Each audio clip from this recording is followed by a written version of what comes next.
from Singapore. As promised, guys. And I'm like, I need to go get this done. I got a little minute before the first set of people should show up. But you guys know I've been talking about for 4 success principles. So far we have covered R, S, V, P. Now, when I say P is the most important, it separates the men from the boys. Are you from America? Women from the children. No, I'm not. Absolutely does. Yeah. So again, read. What do you read? Books that motivate, inspire your creativity, get you moving in the right direction, get you thinking in the right direction. Because if your thoughts are not in alignment the right way, a lot of this stuff goes out of the window. Most people don't get the success they want because the negative thinking. Garbage in, garbage out. So if you spend a lot of time watching TV, nothing against like the Real Housewives and those kind of shows, but that's not necessarily positive stuff. Yeah, they're doing some positive things every now and again, but that's not enough. You're spinning your wheels in the exact wrong direction, and you're also following a lot of vanity, and that's just all wrong, right? Okay, so read books. Like I recommend Think and Grow Rich by Robert Kiyosaki. By Napoleon Hill. Rich Dad Poor Dad by Robert Kiyosaki. Good God, Secrets of the Millionaire Mind by T. Harv Eker. I just finished one book, The Jewish Money Code to Becoming a Millionaire. Oh, it was super clutch, especially from like a biblical standpoint, because it talks about the Torah versus the Talmud and how the Jewish extract the code, the secret code written in the Bible of wealth, which is why they control, I can think, 20% of the billionaires or something like that are Jewish. I mean, it's all kind of stuff in there. But again, read those books, man. A lot of times, if you are reading, especially if you go on Amazon or something like that, you will have the suggestions down there, like, oh, people who bought this book also bought A, B, C, and D. Get those books, right? Now, sometimes you'll start to see some common themes. It's like, oh, I just read this in the last book. It seems repetitive. But what you're seeing, guys, if you notice, the principles, the underlying principles are somewhat the same. The stories are different. So what's going to happen on your journey is you're going to be learning these principles, and as you start to apply them, you're going to have your own story, your own journey. So therefore, when you go write a book, again, like let's say if we're talking about the law of attraction, your experience of law of attraction is going to be different than mine, right? So me, I talk about the things that I attracted in my life, like becoming a financial advisor, the travel and technology, all that kind of stuff. But what I can also do is trace it back to some of my core beliefs. You know, what I call them my 3 universal truths. I love to travel, I love to meet new people, I love to help people out. Any profession I've done that has those characteristics, I never really felt like I worked. So I felt like I was called to do it because that's me to my core. So when you hear somebody say, oh, your steps are ordered, sometimes you can't quite see what that path looks like until you're there. Well, again, you're going to attract a lot of different things along the journey. There's going to be a lot of different challenges for every level that's in the devil. You will start to hear that kind of stuff. But again, when you go through it, the idea is you have to continue to sharpen your awareness and keep putting the right people in there, right? So that's what I mean by reading, okay? Studying is different. Studying is the repetitious act of going through the material to where it gets in you on a cellular level. Because you can read something and forget what you read by the time you get to the end of that chapter. Well, again, that's why I think the Think and Grow Rich book was the first book that I ever heard this say is you never really read a book until you read it at least 3 times, right? And even with Bob Proctor's You Were Born Rich, it is written to be sipped, not devoured, right? So think about it. If you got something that's really, really hot, that beverage, just sip it a little bit. You savor that flavor. You let it get palatable, right? Well, some books you just power through. Like, okay, cool. Got that book. Check. Ooh, next book. But some of these are more manual based, so you really need to stop, study that chapter. What is it really telling you? Do you understand it enough to be able to explain this simply? Do you understand it enough to where you know you can implement it, right? That's what I mean by studying. So going through it, studying people, modeling people, you know, again, who was that person that she was like, yo, their life is dope?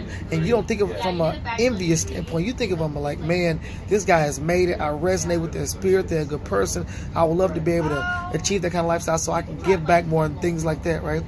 And you hear people say the money isn't everything, right? And then you hear in the same sentence somebody say, yeah, but they just know where to shop. Well, money only makes you more of who you are. So if you are a selfish, egotistical person, you get money, you're going to be the exact same way. So it's not that, you know, money is the root of all evil or even the love of it. It's when you make money your everything, right? and you make money, you're God. Now, it's one thing if you want a lot of money so you can give a lot of it away. It's a whole different ballgame. You know, if you got a lot of money, you can be a really good giver. Now, that is the S. V is the study of visualization. Again, several times a day. Was that somebody just getting off the elevator? Was that the elevator? All right, 1 second. Yeah. Elevator? Is that a child? Yes. Angelina? Can you give me a second? Can I call you back? Okay. So, first person get ready to come in. Bye. So let me sit up and finish this.